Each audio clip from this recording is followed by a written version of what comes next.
There it is. So, 20 best places for Black families and expats to live in the world. This was this year. Matter of fact, this was this month. So let's look at it. What the hell is she eating? Because I want it.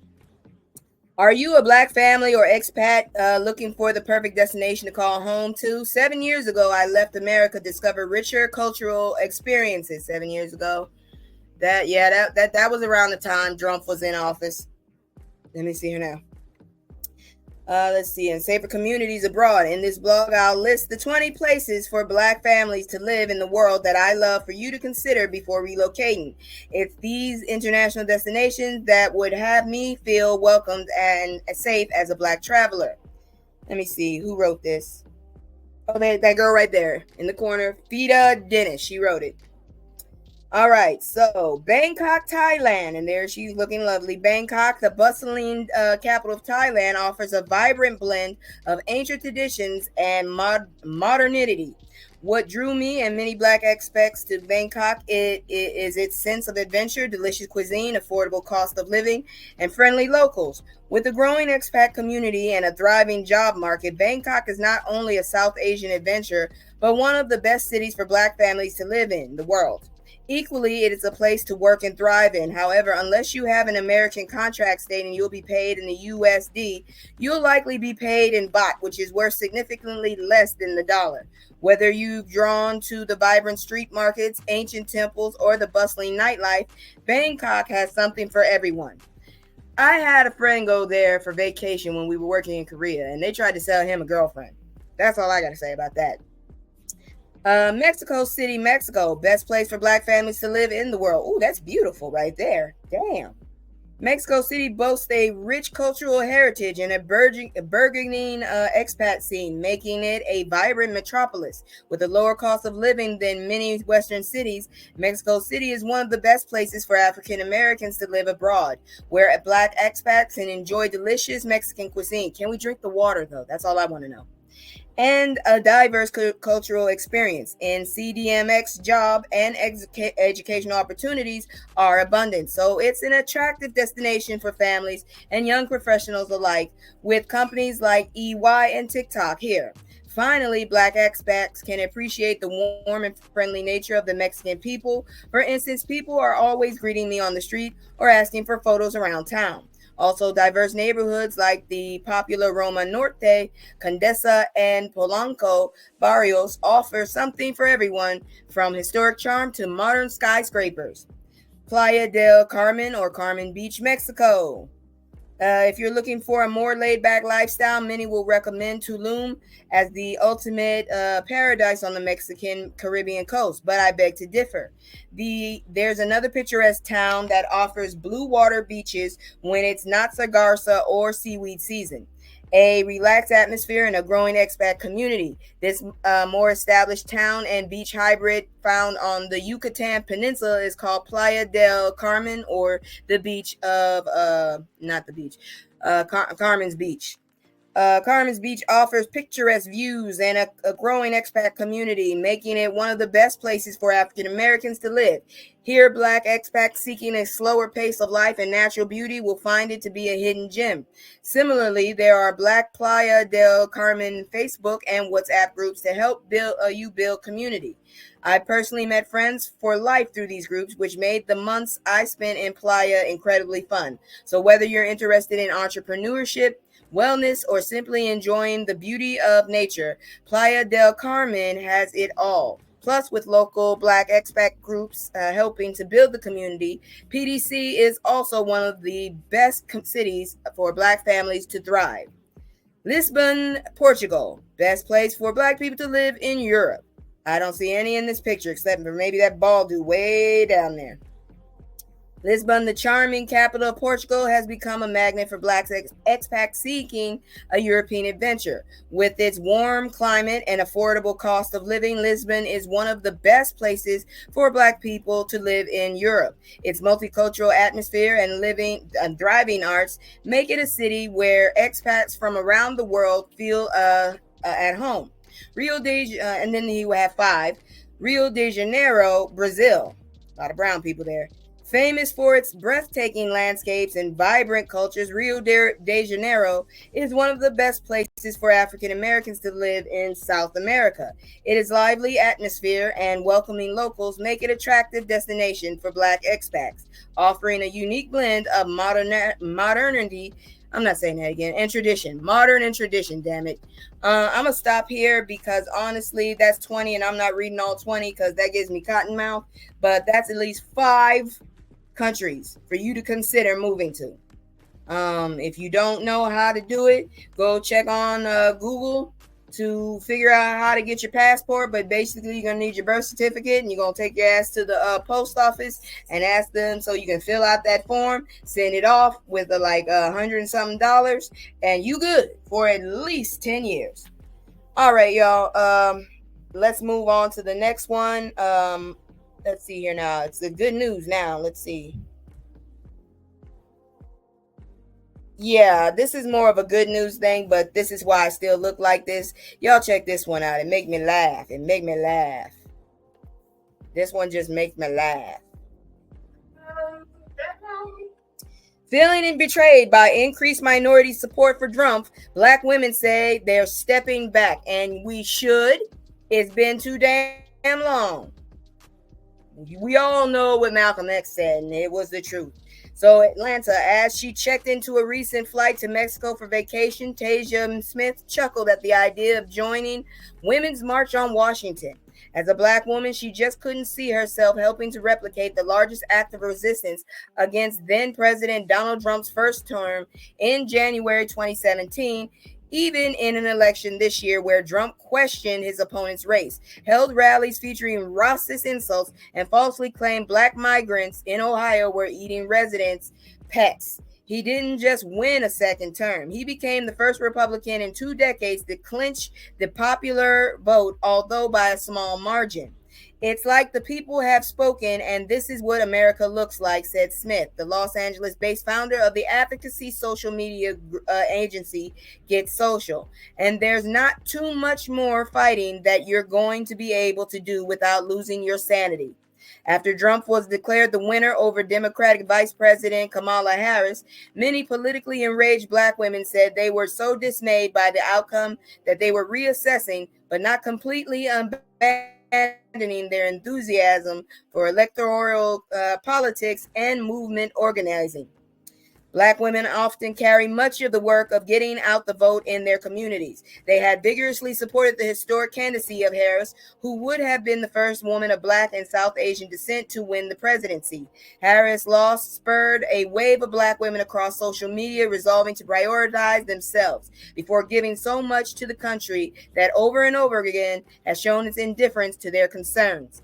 AP Votecast, a survey of more than 120,000 voters, found that 6 in 10 Black women said the future of democracy in the United States was the single most important factor for their vote this year, a higher share than for other demographic groups.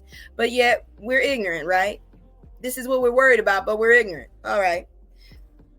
Some Black women are renewing calls to emphasize rest, focus on mental health, and become more selective about what they fight they lend their power to. What fight they lend their power to. Good. It's about damn time.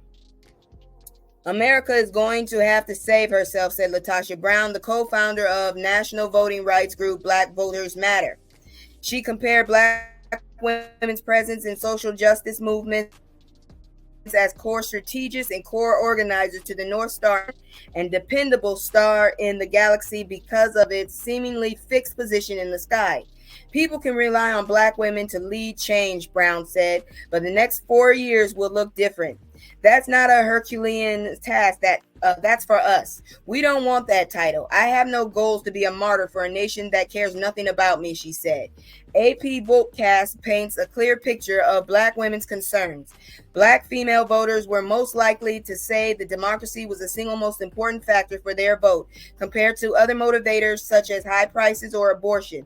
More than 7 in 10 Black female voters said they were very concerned that electing Trump would lead the nation towards authoritarianism, while only 2 in 10 said this about Harris. About 9 in 10 black female voters supported Harris in 2024, according to AP VoteCast, similar to the share that backed Democrat Joe Biden in 2020. Trump received support from more than half of white voters who made up the vast majority of his coalition in both years. And here you go. This is what it looks like, y'all. This hot mess right here. That's a hot mess right there. Look at this shit. Look, look, look. Oh, Lord. Like voters overall, black women were most likely to say the economy most important issues facing the country, with 1/3 saying that. But they were more likely than many other groups to say that abortion and racism were the top issues, and much less likely than other groups to say immigration was the top issue. Despite those concerns, which were well voiced by black women throughout the campaign, increased support from young men of color and white women helped expand Trump's lead and secure his victory. You guys are idiots.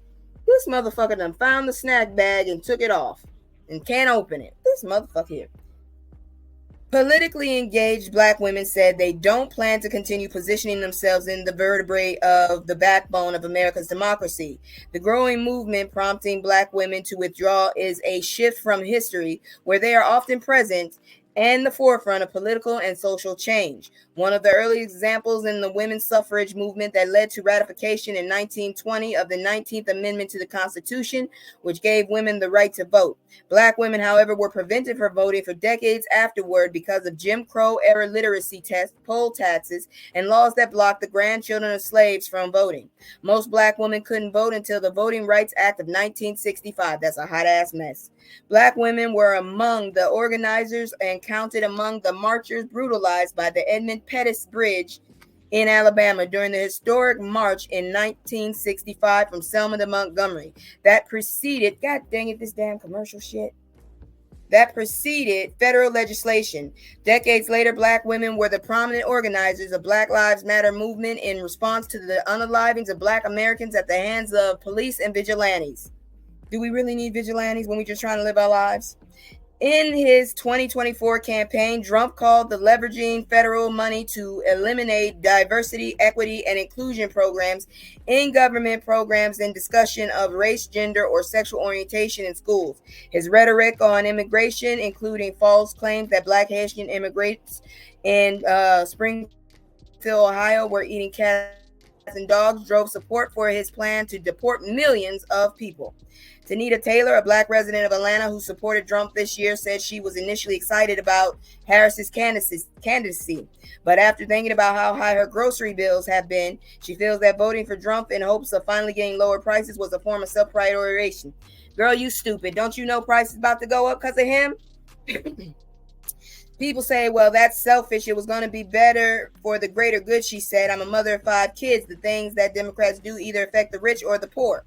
Some of Trump's plans affect people in Olivia Gordon's immediate community, which is why she struggled to get back the black women rest wave.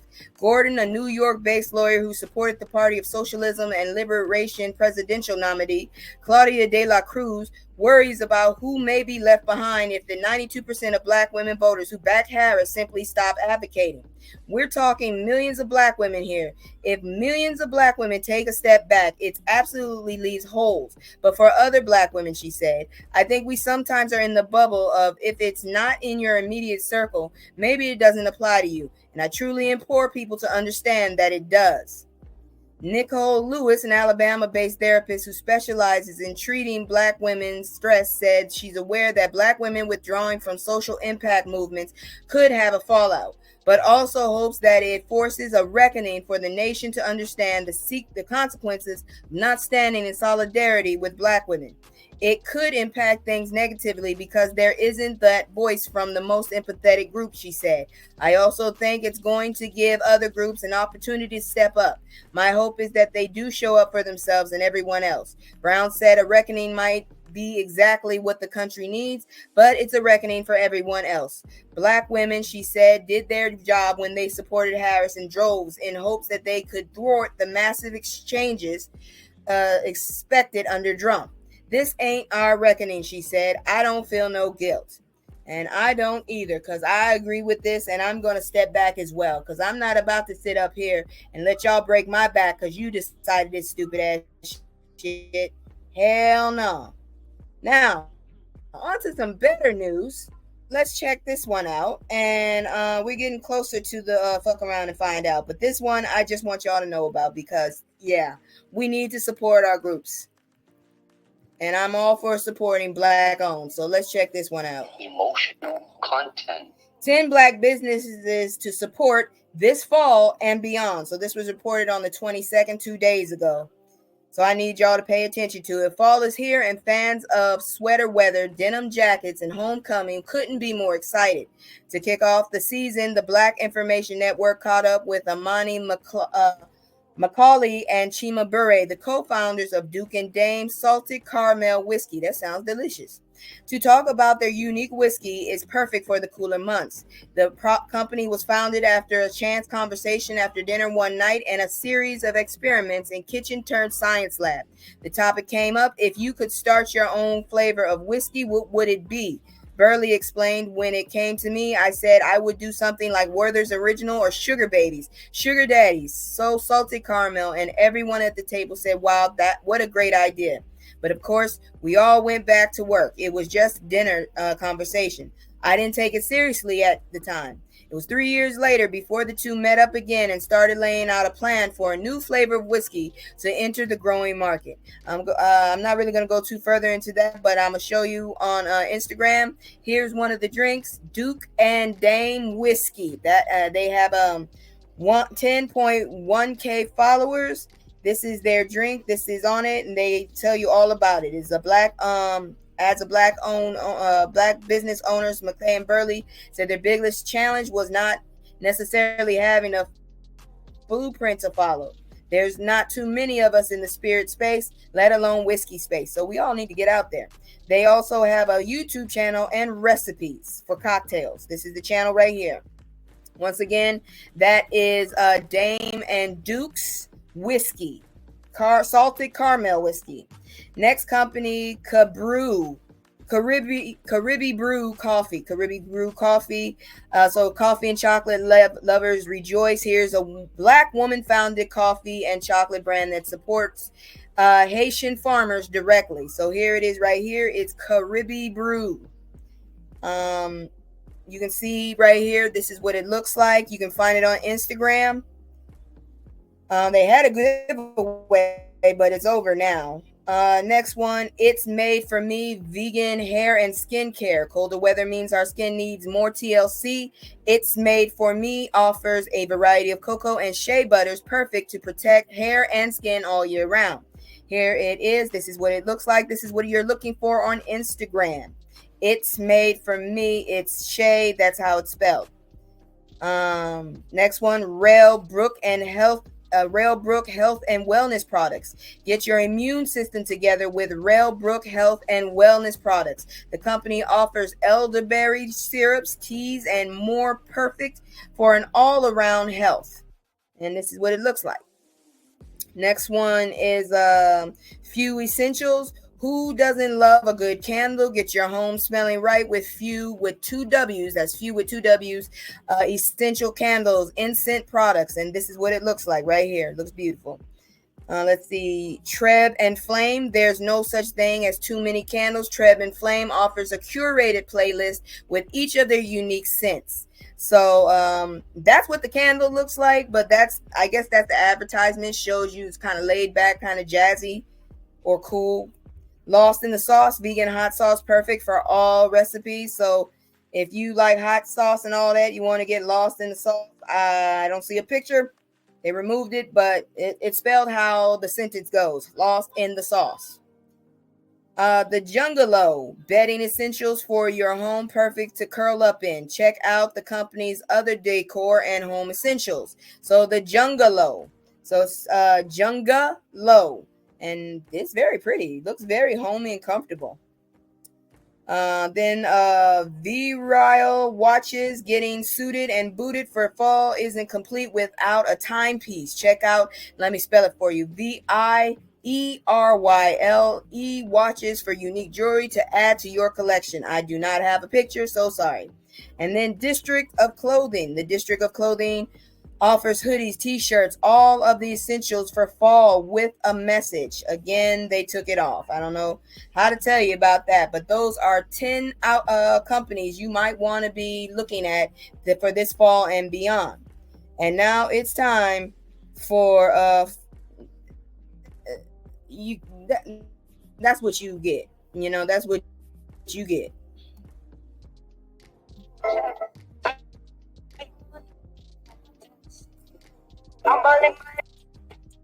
Jasmine Crockett. Oh, I'm sorry. There we go. Jasmine Crockett sends clear message: white men in America aren't oppressed. And I totally agree. And that smirk on her face is worth so much. Representative Jasmine Crockett didn't hold back when speaking about oppression in America during a DEI hearing on the House floor.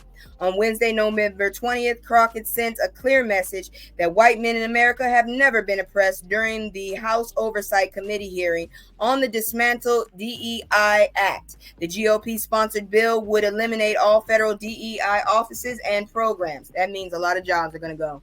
Dumbasses, you're not helping the economy. Crockett called out her Democratic colleagues for labeling themselves as oppressed due to DEI. She described their definition of the word oppression as nails on a chalkboard. It seems like you don't understand the definition of oppression, and I'd ask you to refer to Google to help you out, Crockett said. The Texas Democrat then explained its true definition, calling on America's legacy of slavery. There has been no oppression for the white man in this country, Crockett said. You tell me which white men were dragged out of their homes. You tell me which one of them was dragged across an ocean and told they were going to work, have their wives stolen, and have their wives raped. That didn't happen. That is oppression. During her remarks, Crockett highlighted how Republicans are attempting to erase Black history from school textbooks so they can then misuse words like oppression. The Democratic lawmaker also pointed out the stark contrast between Black Americans' arrival in the U.S. and other forms of immigration. We didn't run away from home, she said. We were stolen. We need to return to listening to experts, getting out of our feelings, and recognizing that racism is real, Crockett added. Pretending it's not will prevent us from solving the problems we face and achieving the unity required for a more perfect union. Watch Crockett's remarks. She put there on Twitter. I love her hair like that. And I totally agree with her because y'all get on my goddamn nerves talking about you're oppressed. Because you can't find a job, guess what? That's because you obviously ain't working enough for it. Okay? And people get worried about people taking your job. You can't take someone's job unless you ain't doing it right. Okay? How about that? Anyways, moving on. God dang it, I hate these damn transitions. They get on my nerves so damn bad. Trump supporter arrested for threatening to blow up Black lawmaker's office. That's what you get, you jackass. Oh, Lord. So, New York man has been arrested after allegedly threatened to blow up a state senator's office in Harlem. On Monday, November 18, Vadim, not saying that last name, was arrested after allegedly walking into the office of Senator Cordell Clear, located inside the Adam Clayton Powell State Office building, and issuing a series of threats against her staff, per the New York Post. I'm going to blow this place up, the jackass allegedly said.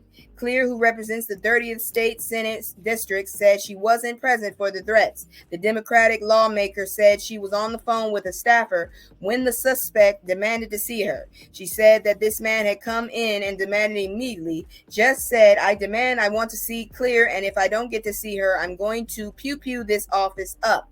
I'm going to bomb the place, and remarks similar to that, Clear recalled. The civil war is coming in the near future. I'm getting the hell out of here. Following President-elect and felon Donald Trump's win, the suspect allegedly said things are going to change now. Stupid, you sound like your name is immigrant. You might be on the next boat, dumbass. Anyways, he made some disparaging remarks about President Biden and Vice President Harris. Clear added, dumbass and apparent drunk supporter is facing charges of making terrorist threats of mass harm, and third-degree menacing and second-degree harassment. In a statement, the state legislators, Black, Puerto Rican, Hispanic, and Asian caucus condemned the incident. Regardless of political affiliation or preferred candidates, there is absolutely no room for threats or violence in our public discourse. The caucus said it is incumbent upon every leader who holds a federal or local office to set a positive example for all constituents by promoting respectful dialogue and fostering a culture of nonviolence. I wish some of these rowdy motherfuckers that always tearing up everything else would come out here and tear up these dumbasses. You always got all that extra energy to tear up your own neighborhood. Why don't you protect that bitch? How about that? But anyways, we still got more coming. So let's check this next story out. I'm telling you, a lot of people, karma is whooping their ass. That's all I got to say.